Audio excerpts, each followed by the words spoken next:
नमस्कार। आजची ही बातमी अत्यंत धक्कादायक आणि तितकीच महत्त्वाची आहे। उपमुख्यमंत्री अजित पवार यांच्या विमान अपघाताच्या घटनेबाबत मुख्यमंत्री देवेंद्र फडणवीस यांनी एक मोठा खुलासा केलाय। नेमकं त्या दिवशी काय घडलं होतं, हा अपघात नेमका कसा टळला आणि यामागे तांत्रिक बिघाड होता का की काही वेगळंच कारण, या व्हिडिओमध्ये आपण संपूर्ण घटना, अधिकृत प्रतिक्रिया आणि पुढे काय होऊ शकतं हे सविस्तर पाहणार आहोत। त्यामुळे हा व्हिडिओ शेवटपर्यंत नक्की पहा। ही घटना उपमुख्यमंत्री अजित पवार यांच्या विमानाशी संबंधित आहे। काही दिवसांपूर्वी त्यांच्या विमानासंबंधी एक गंभीर प्रसंग घडल्याची माहिती समोर आली होती। या घटनेनंतर अनेक प्रश्न उपस्थित झाले होते। आता या संदर्भात मुख्यमंत्री देवेंद्र फडणवीस यांनी महत्त्वाची माहिती दिली आहे। त्यांनी स्पष्ट केलं की या प्रकरणाची गंभीर दखल घेतली गेली आहे आणि संबंधित अधिकाऱ्यांकडून तपास करण्यात आलाय।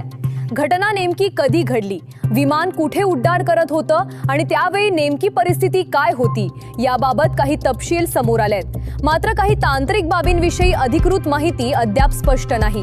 विमान उड्डाणाच्या वेळी तांत्रिक अडचण निर्माण झाली होती का की हवामानामुळे समस्या निर्माण झाली, हा मुद्दा अजून तपासात आहे। आता सर्वात महत्त्वाचा मुद्दा, या संपूर्ण घटनेनंतर प्रशासन आणि विमान वाहतूक विभागानं काय पावलं उचलली। मुख्यमंत्री देवेंद्र फडणवीस यांनी सांगितलं की या घटनेची सखोल चौकशी सुरू आहे। संबंधित विभागांकडून रिपोर्ट मागवण्यात आलाय। तपासादरम्यान विमानाच्या तांत्रिक तपासणीचा अहवाल, पायलटची स्टेटमेंट आणि एअर ट्रॅफिक कंट्रोलशी झालेला संवाद याचा अभ्यास केला जात आहे। सरकारनं स्पष्ट केलंय की सुरक्षा नियमांमध्ये कोणतीही तडजोड केली जाणार नाही। मात्र इथे एक प्रश्न निर्माण होतो, जर हा तांत्रिक बिघाड असेल तर देखभाल प्रक्रियेत काही त्रुटी होत्या का, आणि जर हवामान कारणीभूत असेल तर पूर्वसूचना मिळाली नव्हती का।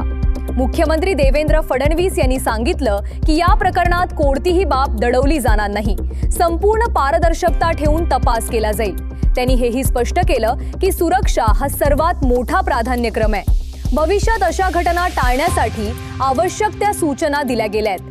सध्या या प्रकरणाबाबत अधिकृत अंतिम अहवाल आलेला नाही, त्यामुळे अनेक बाबींवर अधिकृत माहितीची प्रतीक्षा आहे। आता प्रश्न असा आहे, या घटनेमुळे प्रशासनावर दबाव वाढणार का? अशा प्रकारची घटना समोर आल्यावर सामान्य नागरिकांच्या मनात अस्वस्थता निर्माण होते। विशेषतः जेव्हा एखाद्या उच्च पदस्थ व्यक्तीशी संबंधित घटना असते तेव्हा सुरक्षा व्यवस्थेवर प्रश्नचिन्ह उभं राहतं। विमान प्रवास सुरक्षित आहे का, देखभाल प्रक्रिया योग्य प्रकारे राबवली जाते का, अशा शंका नागरिकांच्या मनात निर्माण होणं स्वाभाविक आहे। प्रशासनासाठी ही घटना गंभीर आहे, कारण भविष्यात अशा घटना टाळण्यासाठी नियम अधिक कडक केले जाऊ शकतात।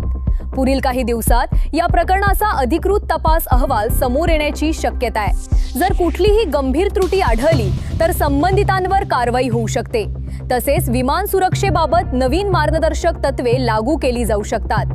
आता सर्वात महत्त्वाचं म्हणजे या घटनेचा अंतिम निष्कर्ष काय लागतो हे पाहणं गरजेचं आहे। जर तुम्हाला अशाच सखोल आणि विश्वासार्ह बातम्या पाहायच्या असतील तर आमच्या चॅनलला सबस्क्राइब करायला विसरू नका। पुढच्या अपडेट्ससह पुन्हा भेटू। धन्यवाद।